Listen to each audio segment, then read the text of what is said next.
Live from New York. It's no wait. That's not our show. Good morning and welcome to another exciting episode of Nerds from Nowhere. I'm your nerd host Devin. And I'm your nerd host Joe. Awesome. It's always a pleasure to be here with you, Joe. And welcome anyone who might be watching live, which I'm quite confident is no one, at least at the moment. Actually, we have Luke and Mike, I think, are both watching. So, welcome, guys. What? Well, wow. There's two people watching. Yeah. Awesome. You're forever immortalized in this episode of the podcast now. So, welcome. Yeah. Awesome. Yeah, look at that. Now that I'm looking at our screen, we have two actual viewers. And that might go up. You never know. Anyway, so welcome viewing audience and welcome listeners of the podcast. So we have an exciting episode for you, as always. Maybe. Today, we are going to talk about the end of the world. Dun, dun, dun. Dun, dun. That's all I got. The world's going to end. So let's just pack everything up. Go home, be with your loved ones. The world's ending. We all know that the world is going to end, Devin, but how do you think it's going to end?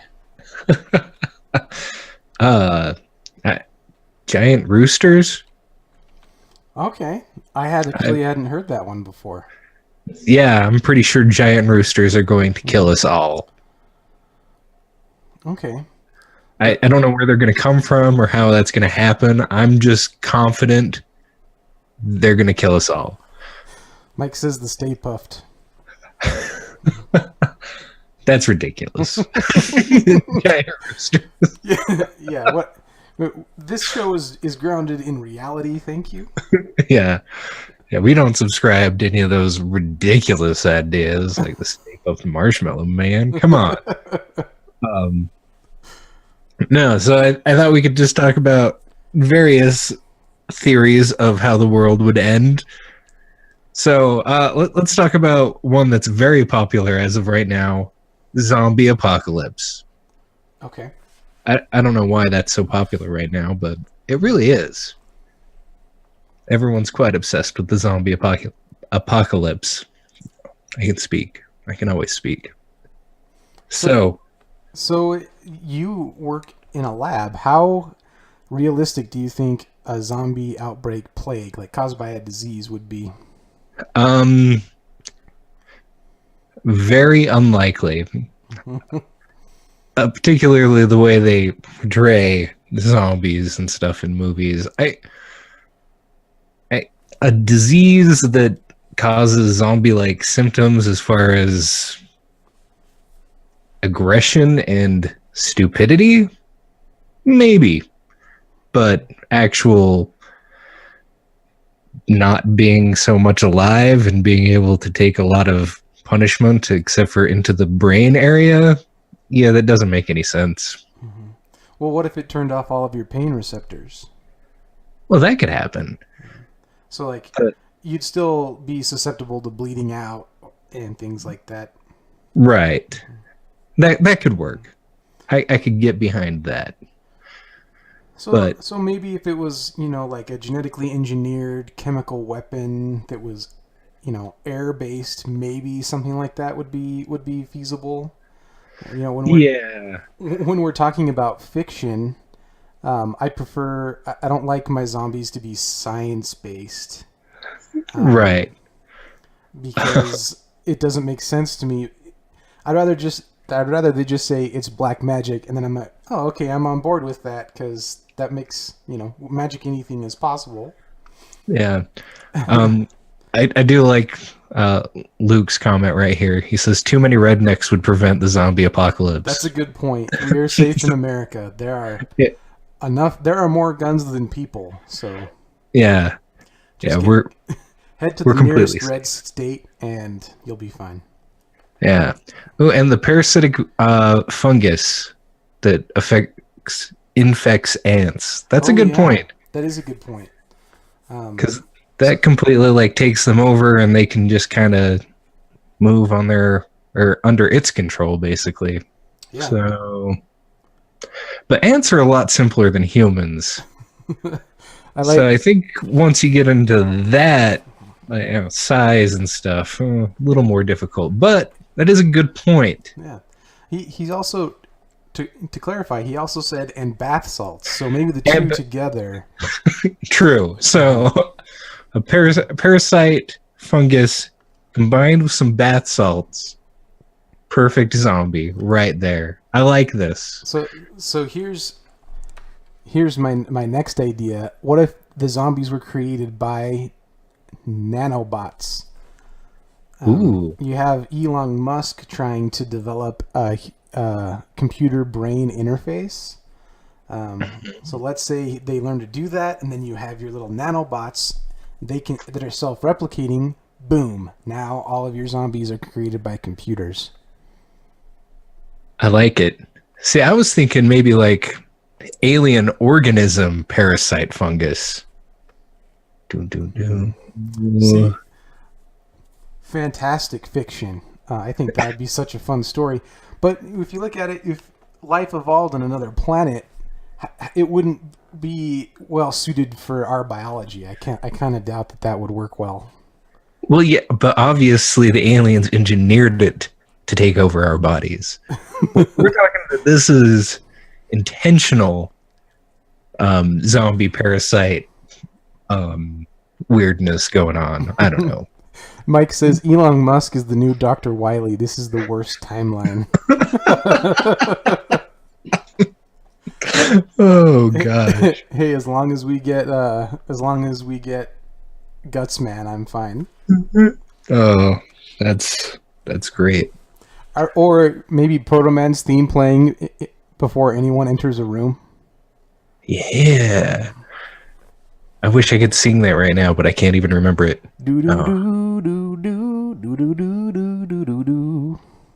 Thank you, Joe. You're welcome. That just made the episode so much better. I'm sorry to move everyone to tears so early in the episode.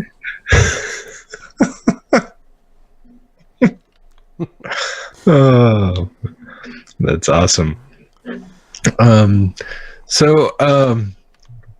What's one of your favorite ways the world is supposed to end, Joe? See, well, this is almost the opposite. Maybe not the world ending, but maybe mankind ending. We talked about that. We talked about that computer brain interface. Uh-huh. I would really love humans to evolve past the need for biology. Ooh. I think that would be an interesting end to the human race. You know, we download all of our minds into a computer and send that on a rocket through space or something. I don't know. Okay. So not necessarily like the bad kind of world ending. Yeah. But like just we've evolved past the need for it. Mm-hmm. But that brings me to another world ending scenario of course, robots outgrow us and decide to murder all mankind. A Mass Effect 3 situation. Right.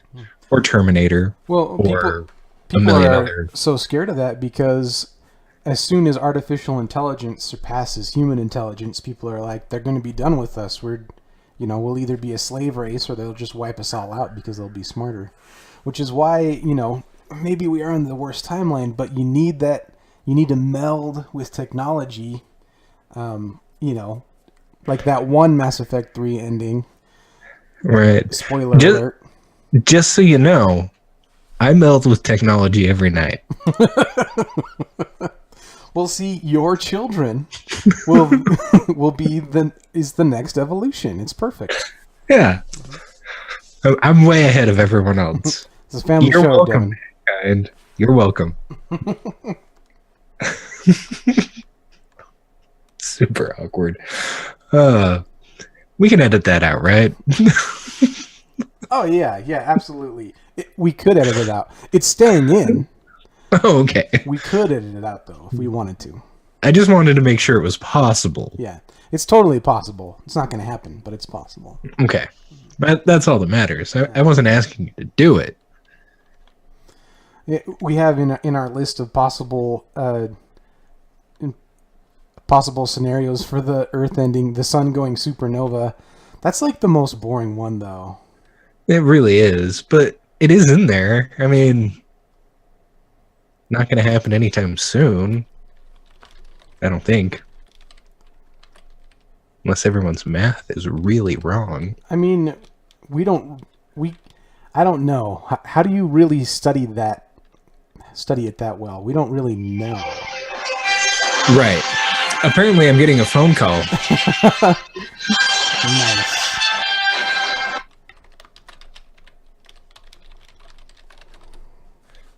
Well, that was awkward timing. I'm going to put my phone on silent now, so that doesn't happen again. How dare you not have your phone on silent? You know how many phone calls I've had in the last, 5 days? That one.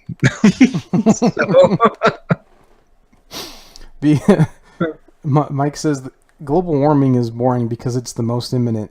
We got the world is doomed warning just yesterday. That's true.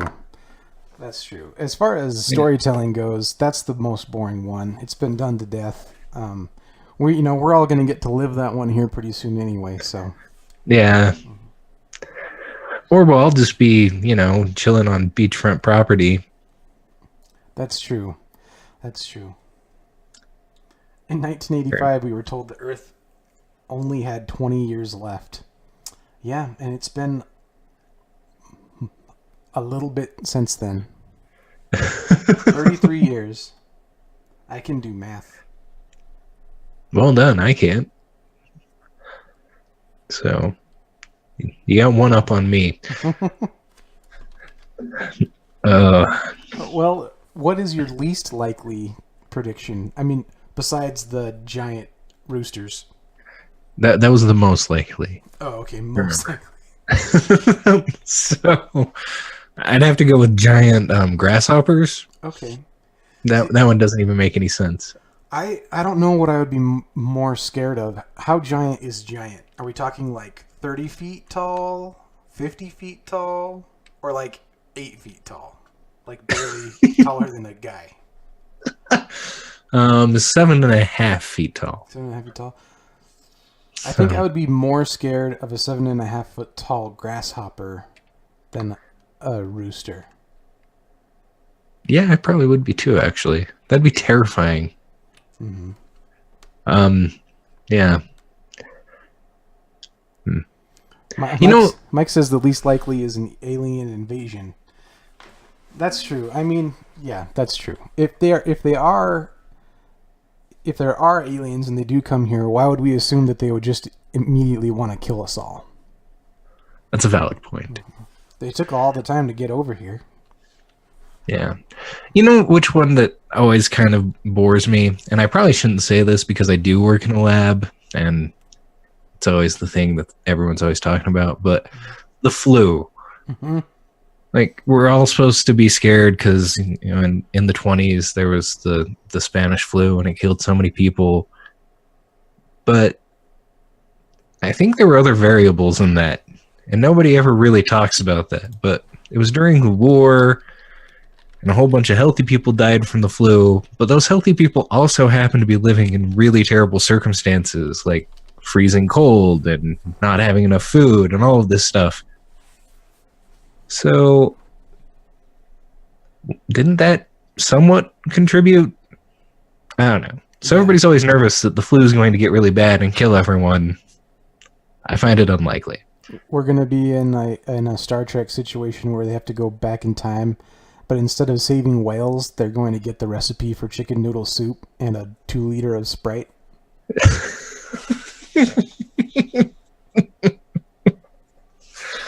Oh, that would be a really great episode of Star Trek. Oh my gosh. You think that the chickens are ending the world, but really, they're the key to the unlimited chicken noodle soup everyone's going to need to defeat the flu. Oh my gosh. So giant chickens come out, and they start killing everyone, and we eradicate chickens in order to save humanity. But then we don't have enough chicken noodle soup when the flu comes and everyone starts dying.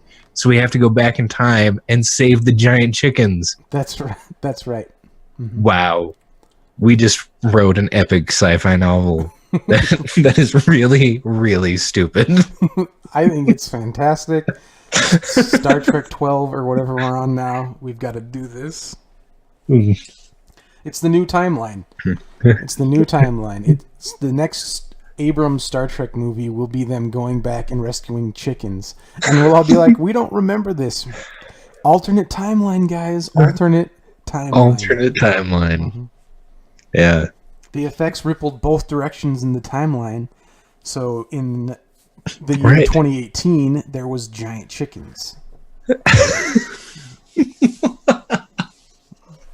How could we forget about the giant chickens? Well, because it didn't happen in our timeline. But yeah, this makes perfect sense. What would the giant chicken TV show be? The post-apocalyptic TV show, like The Walking Cluck? That sounds bad. Family show. I'm sorry. I didn't say it was bad. It just sounds bad. You could have made it worse. We won't say how. Let's move on to our current addictions. What are you currently addicted to, Devin? What am I currently addicted to? I just started watching it last night, but The Man in the High Castle on Amazon Prime. Mm-hmm. They have season 3 came out just a few days ago. Remind me what that's about. It is an alternate timeline type show where there are giant chickens. And they rule the world. No, slightly more interesting than that. It's Nazi Germany won World War II. So, but then it starts to get kind of sci-fi-ish because there's like videos of somebody's at my door and now my dogs are going completely crazy. Anyway. Do you need to answer that? I think I might have to. Go ahead. All right, I'll be right back. So to entertain everybody while he's gone, my wife and I just found out that the baby we're expecting is a little boy. So we're really happy about that. We're about 15 weeks along right now, and we're really excited to be having a little boy. And I've been picturing all the fun things that we're going to do together. You know, he'll be my little mini-me. Although I suppose I would do the same activities with my daughter. I don't want to pigeonhole any of my kids. But yeah, we're celebrating that right now. I just finished graduate school. So I've got my MBA. I don't know what I'm going to do with it, but I'll have it, and it will be on my wall. So that's exciting. There are a lot of fun things that are going on in my life. Anybody watch or listen to Critical Role on a regular basis?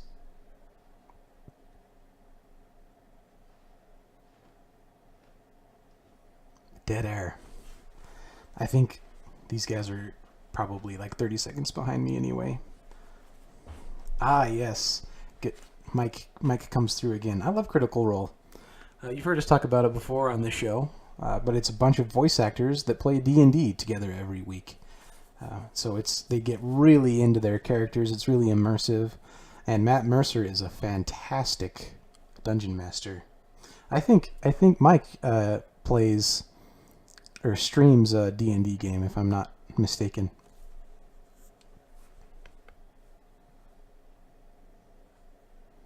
Ah, yes, he just mentioned that in chat. Go ahead and plug your stream, Mike.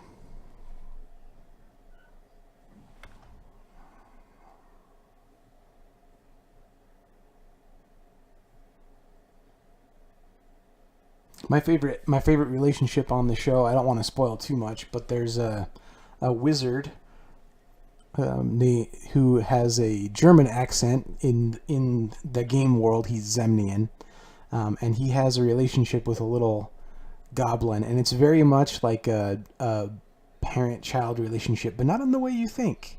There's been some really sweet moments. I've really enjoyed that relationship so far. They look out for each other. If you want to catch Mike's stream, you can look at twitch.tv/Scarlet Derby. Oh, and his D&D stream is Dude, Where's My Dragon? I love it. Follow them both.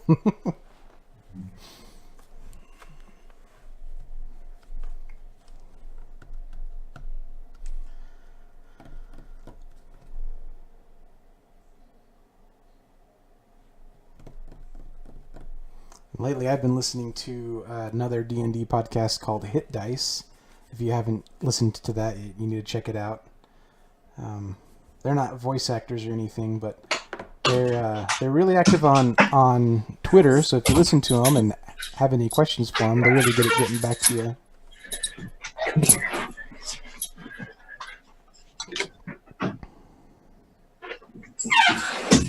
Devin returns with Charlie in tow.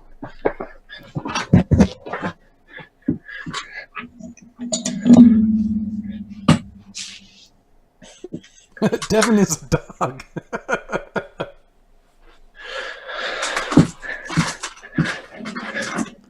Well, this is made for an interesting podcast. Don't worry, that long stretch in the middle we can take out, but I will leave in the part where we plug Mike's streams for him. So he's a guest of the show previously, so that's good. That's good.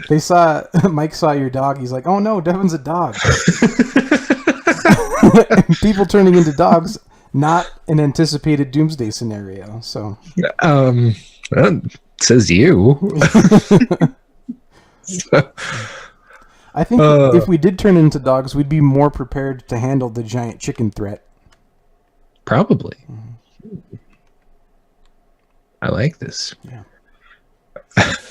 Anyway, what were we talking about? Current addiction. Oh, yeah. You were telling us about how the Nazis won in this alternate dimension. Yeah. So, yeah, that's basically it. So, Nazis win, and America is split into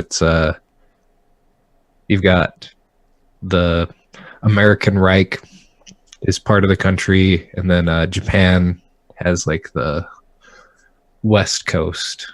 And then, but there's these tapes that are like show alternate realities and stuff. So it's kind of starting to get sci-fi-ish, but it's really interesting. It's really cool to see what the world would be like if Nazi Germany won. You know who I think did that kind of thing really good for a minute and then got off track was Sliders. Did you ever watch Sliders? I saw a few episodes. Basically, the premise, for those of you that haven't seen it, they just kind of bounce around from alternate Earth to alternate Earth. So at the beginning of the series, for the first couple seasons, it was all alternate history stuff. So what if the Nazis won? Or what if America never left Great Britain? So all of America is a British colony, basically. So there were a lot of interesting... I think they kind of ran out of ideas because... in like seasons 3 or 4, they started doing like crappy covers of popular horror films. Like they did one that was basically Tremors. They had a vampire one. It got kind of weird. That would be kind of weird.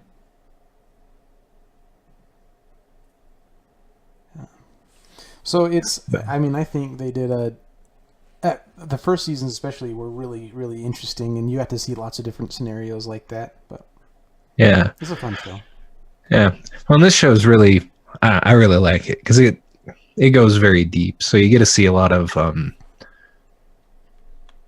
like social type stuff because you've got like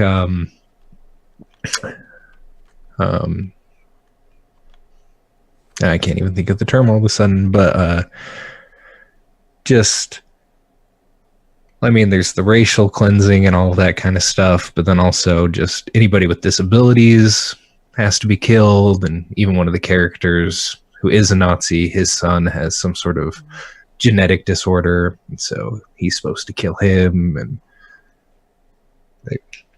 it just gets, I think it's really fascinating just to see that concept of, Yeah. I don't know, heartlessness. Yeah. Yeah. And then on the other side, you've got the Japanese who aren't quite that way, but they're always terrified the Germans are going to take their power, and so they kind of treat the Americans underneath their control heartlessly as well. You know, anybody who's not Japanese is less, and they kind of have to do that to keep the power that they have. And I think it's a really fascinating TV show. I recommend it. So, Mike's mentioning the Mandela effect, where people, it's the Berenstain Bears, but I'm one of the people, I could absolutely swear that it was Berenstain. right. And he said, Mike said he used to borrow my books and he knew. So we are all actually currently living in an alternate universe. Some of us were brought over from the Berenstain universe. I don't know if they collided or what, but it's definitely true. Also, one of the more famous ones, people think they remember Nelson Mandela dying in like the 80s or 90s. I remember that. I swear to this day, I remember hearing stories about him dying in prison. Really? Yeah. I don't remember that, but Yeah. I didn't really follow world events much. Yeah, so. I mean, he didn't in this universe. Right, but he did in the Berenstain Bears universe. The Berenstain Bears killed Nelson Mandela. We talked about this last time. Somebody went back in time, saved him from the Berenstain Bears, and that also caused their name to change. Then they came back to this universe, and now there's two of them. Wow. It's perfect. Everything is connected. Wow. We just solved everything. Done. So, the Man in the High Castle. Check it out on Amazon. There's 3 seasons. For sure. What about you, Joe? What are you currently addicted to? My wife and I just started Gotham Season 4. Ooh. So we're just a few in there, but I am excited. I have not seen Season 4. I don't want to give too many spoilers, but he seems to be much more Batman-like this season, so... Ooh, Batman. Yeah, I'm loving it. Loving it. That sounds pretty good. I really liked the seasons of Gotham that I've seen. I don't remember which ones it was. Probably... Are you watching that on Netflix or something? Yeah, it just came out on Netflix, so I'm pretty sure that the episodes have been available elsewhere for a while, but we just saw them on Netflix, so... That's probably the season that I have not watched yet. Yeah. Because I was watching them regularly, and then I stopped. Mm-hmm. So, I need to get caught up. I'll have to check that out. Yeah, definitely do. Definitely do. Let's take a sponsor break. Ooh, a sponsor break. That sounds like a lot of fun. So, this week's episode is brought to you by the sensation that someone is watching you. There's nothing worse than being alone in a room and feeling like there are eyes on you. Do you feel that right now? Because you should. Look, that's perfect timing for Mike. Look behind you, it's the Stay Puft Marshmallow No. This episode is also brought to you by the Nerds From Nowhere store. Check it out at www.nerdsfromnowhere.com/store. We have shirts, jackets, stickers, and all sorts of nerdy wonderfulness. Ooh, and onesies. You'd ask me about that, Oh, Joe. yeah. I'm glad. I got that one back up on there. The future nerd Oh, onesie. good. I'm going to get that for my impending son. Yes. I'm very excited for you about that. Thank you. We were talking about it while you were gone.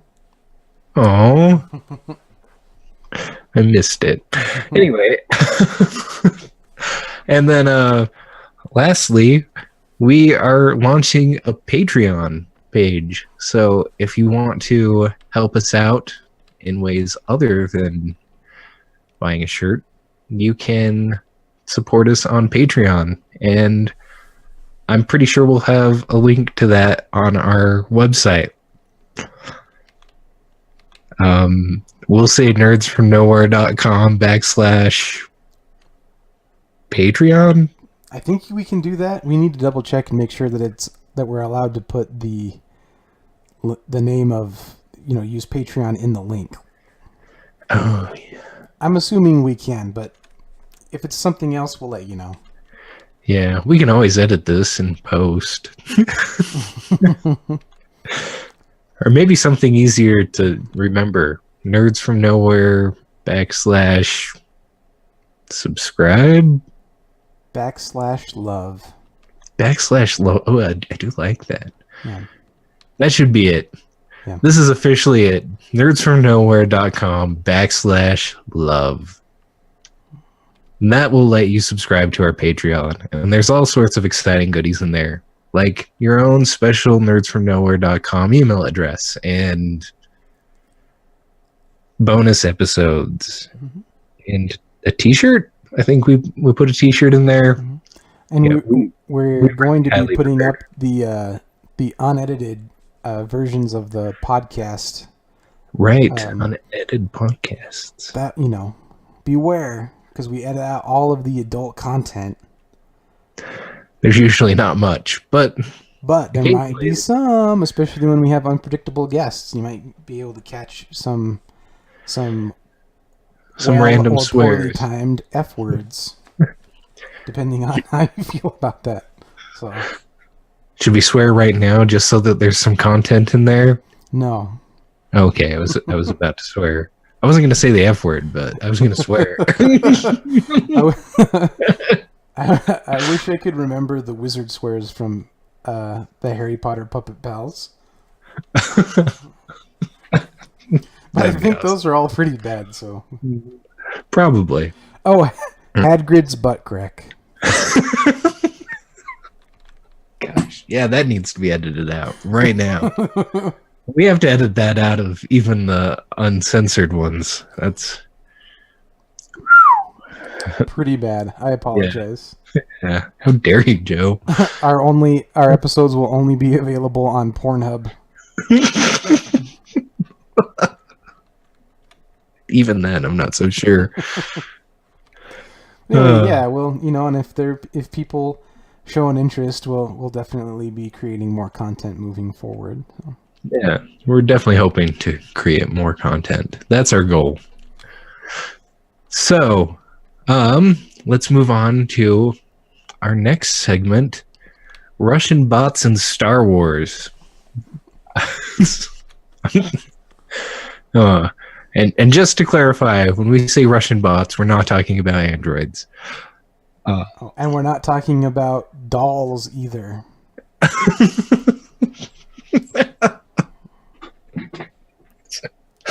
Oh, that was a good episode. Good couple of episodes. Yeah, call back there. Mm-hmm.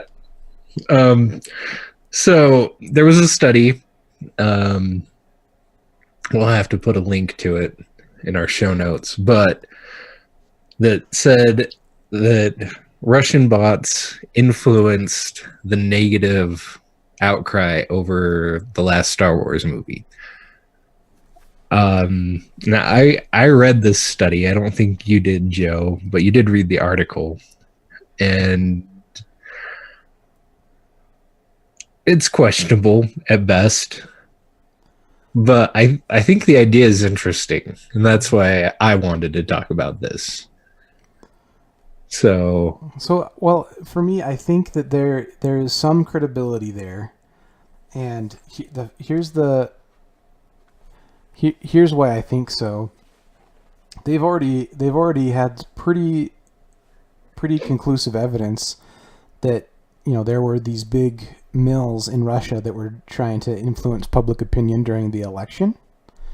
right. So they have that infrastructure available, and at the very least, like, I don't know, politically, not directly, would they benefit much from slamming The Last Jedi?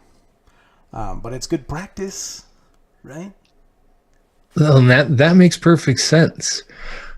The only thing that I thought on this was, so I my brother works for the state health department, and he'd been reading some studies that found that Russian bots had been posting a bunch of stuff about vaccines, both anti-vaccination and pro-vaccination, and the point of this, and they can't really state for sure, but it seems just to divide people onto the idea and set people more heartily into their ways and really cause more discord and anger and all of this and more confusion on the subject. And I thought that was really interesting because we all know it's politics. Definitely it happened with our political stuff, but I didn't know it was happening with vaccinations. And then when I read this, I thought, well, that's really interesting. If they're trying to do it with pop culture as well, it makes me think they might be doing it with everything, like anything that people might get passionate about, trying to start an argument just for the sake of making people feel divided and angry with someone else, just for the sole purpose of, well, for that, to make us angry and upset and us versus them in every possible way of our lives, so that our country is divided. Mike mentions internet trolling.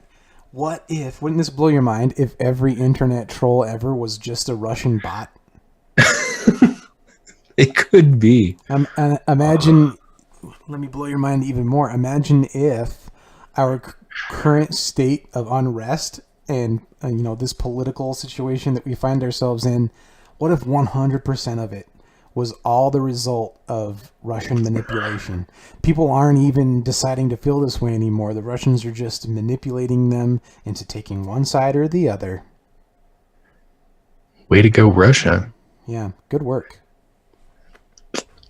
It's crazy. Comrades. It's crazy. But I don't know. And it might just be complete nonsense. Maybe somebody did a really, really crappy study and decided to blame all of the hate and anger from the Star Wars movies on Russia because it was a convenient scapegoat.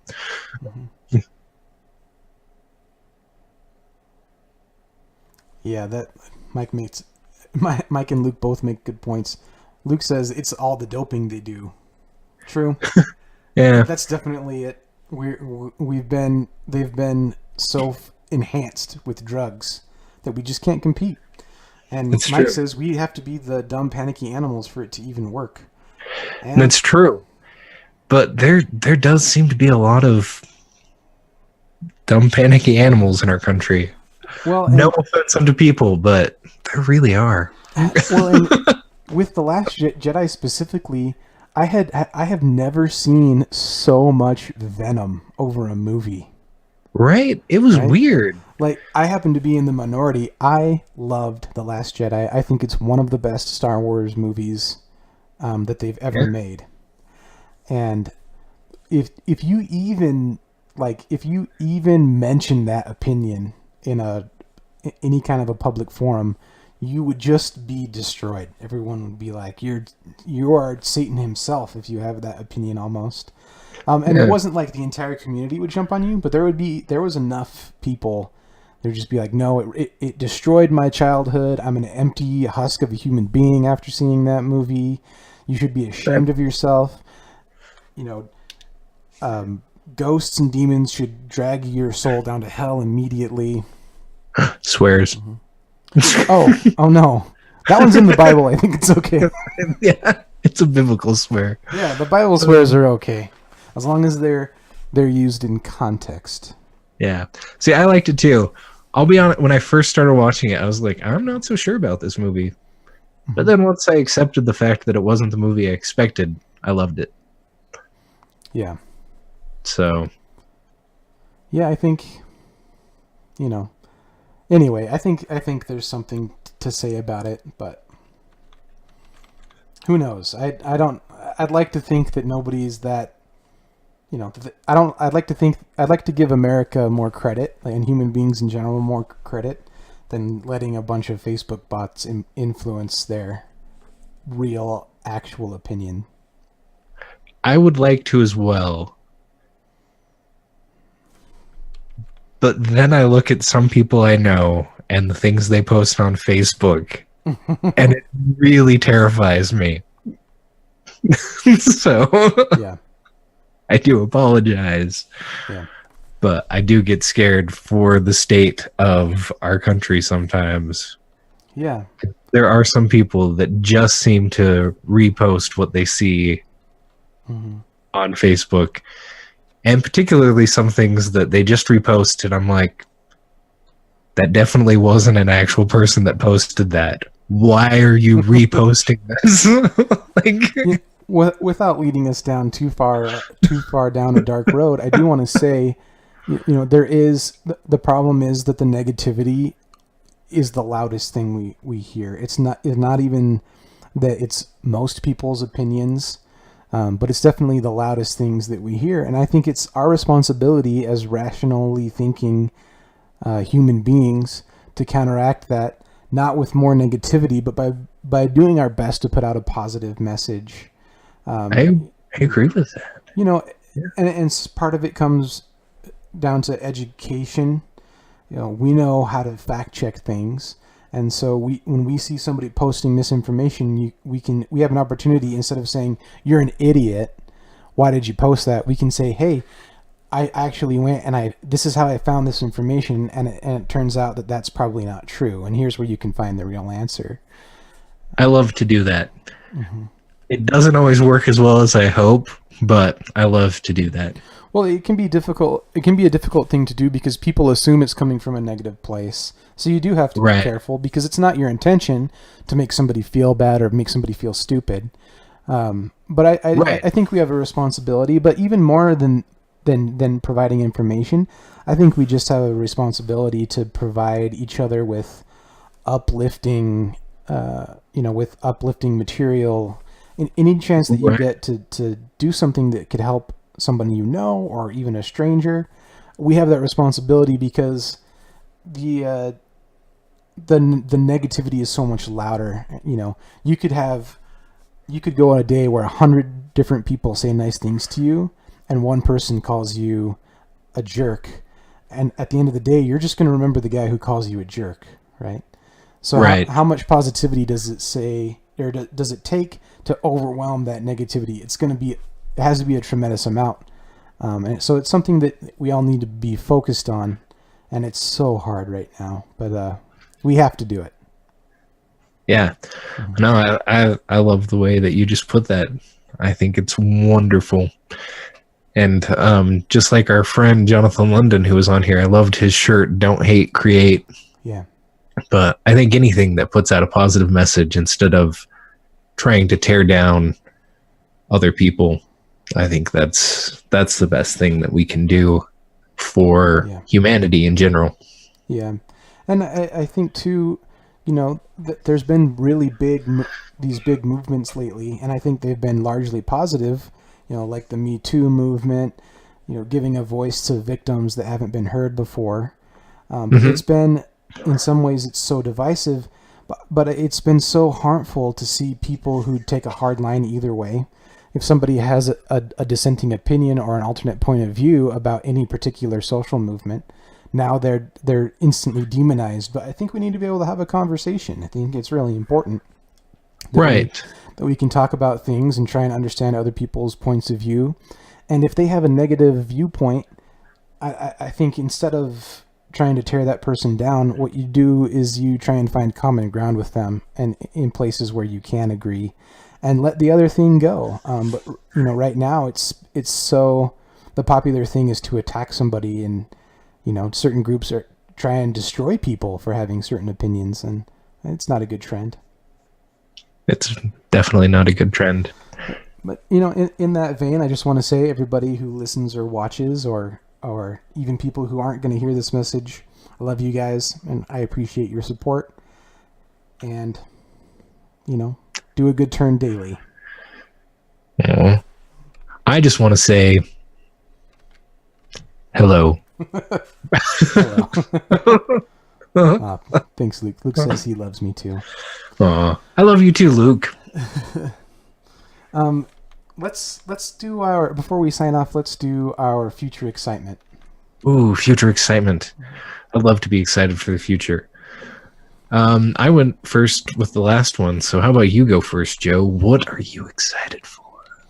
Well, on the same day this episode will premiere as a podcast, it will be the same day as Daredevil Season 3 on Netflix. Seriously? Yeah. Wow. I loved the first 2 seasons so much. I'm excited to see where they go. In that Marvel universe, spoiler alert if you haven't seen The Defenders yet, but Daredevil is presumed dead. Right. So I kind of forgot about that. Yeah, so we'll see how they bring him back to life and where they go with it from there. Yeah. I'm excited to see that. This is semi-related, but have you seen Iron Fist Season 2 yet? No, I have. My wife hasn't wanted to watch it because we didn't enjoy Season 1. Oh, you gotta watch it, man. It is so good. Like 3,000 times better than the first season. Well, good. Good. But, yeah. It was one of those shows that I was curious if they could do better than they did with the first season. Yeah. So, but I'm excited for Daredevil Season 3. Yeah, it's going to be good. That comes out on October 19th. So if you're listening to the podcast, that's today. Awesome. What's yours? What's your future excitement? I just saw this trailer today, but I'm excited for, apparently I'm going with Amazon shows, but a show on Amazon Prime called Good Omens. And it has Martin Sheen and David Tennant. Wait, is that the one where David Tennant plays a demon? Yes.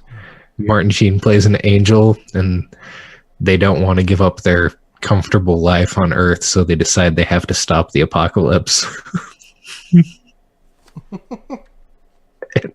It looks hilarious. Huh. It has David Tennant in it, so I'm in. Right. Yeah. So yeah, David Tennant plays a demon and Martin Sheen plays an angel. And I watched that trailer and I loved it. Nice. I hadn't heard anything about it before today. And after I watched that, I'm like, I really want to watch this show. I'm assuming it's a comedy? Yeah. I believe so. Or at least mostly a comedy. Okay. Awesome. Well, I'm looking forward to it. Did you have a release date on that? Did you say? It did not have one that I could find. Okay. It was just a trailer. We'll keep everybody posted on that. Yeah, if I can find one, I'll put it in the show notes. But I didn't see one. Cool. Well, everyone, we've reached the end of the episode. Thank you so much for listening and for watching. If you would like to reach us, you can always find us on Facebook at fb.me/nerdsfromnowhere, on Twitter at nowherenerds, or by email at thenerds@nerdsfromnowhere.com. Be positive. And nice and happy and loving and sexy. And sexy. Above all. Above all. Thanks for listening. Thanks for listening and for watching.